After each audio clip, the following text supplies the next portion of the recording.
اما بعد فاعوذ باللہ من الشیطان الرجیم بسم اللہ الرحمن الرحیم۔ حدیث مبارکہ کا درس جاری تھا۔ آج ہم پڑھیں گے جہاد کرنا بھی ایمان کا حصہ ہے۔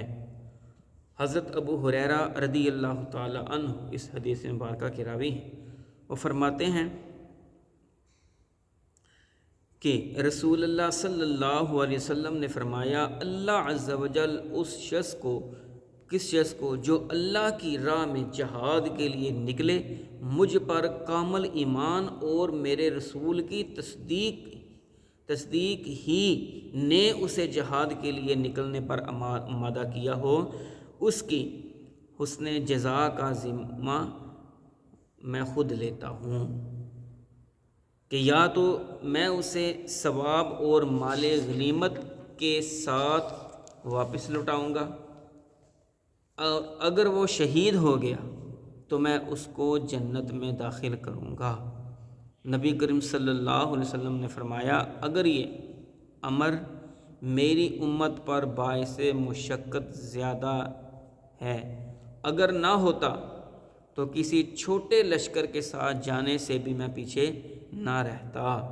اس لیے کہ میں پسند کرتا ہوں کہ اللہ کی راہ میں شہید کیا جاؤں، پھر میں زندہ کیا جاؤں، پھر شہید کیا جاؤں، پھر زندہ کیا جاؤں، اور پھر میں شہید کیا جاؤں۔ اس حدیث مبارکہ کا مختصر خلاصہ کیا ہے کہ اللہ کے محبوب صلی اللہ علیہ وسلم فرمایا کہ اللہ عز و جل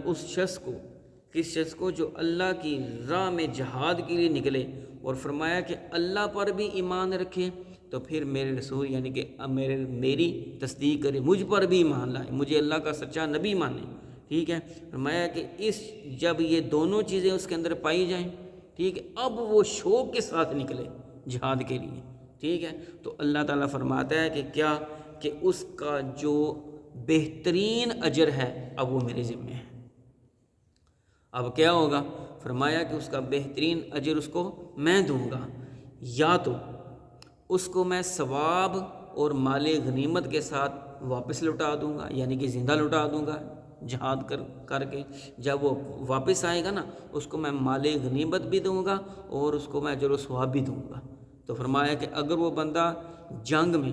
شہید ہو جاتا ہے، جہاد کرتے وہ شہید ہو جاتا ہے، تو فرمایا کہ میں اس کو بے حساب جنت میں داخل کر دوں گا۔ تو فرمایا کہ جہاد کرنا جو ہے یہ بھی ایمان کا حصہ ہے، اور نبی پاک صلی اللہ علیہ وسلم نے فرمایا کہ اگر یہ امر میری امت پر، ٹھیک ہے، باعث مشقت نہ ہوتا، ٹھیک ہے، تو فرمایا کہ میں چھوٹے سے چھوٹے لشکر میں بھی جو ہے وہ چلا جاتا، اس سے بھی پیچھے نہ رہتا۔ ٹھیک ہے، تو میں اس بات کو پسند کرتا کہ میں اللہ کے راستے میں مارا جاؤں، پھر زندہ کیا جاؤں، پھر مارا جاؤں، پھر زندہ کیا جاؤں۔ ٹھیک ہے، یعنی کہ اللہ کے محبوب صلی اللہ علیہ وسلم کو اپنے رب سے اتنی محبت تھی کہ وہ یہ چاہتے تھے کہ میں اپنے رب کے دین کے لیے، اپنے رب کے راہ میں جو ہے نا، وہ اگر مارا جاؤں تو پھر بھی مجھے کوئی پرواہ نہیں، اور میں اس کو پسند کرتا ہوں کہ میں اپنے رب کی بارگاہ، اپنے رب کی راستے میں جہاد میں جاؤں،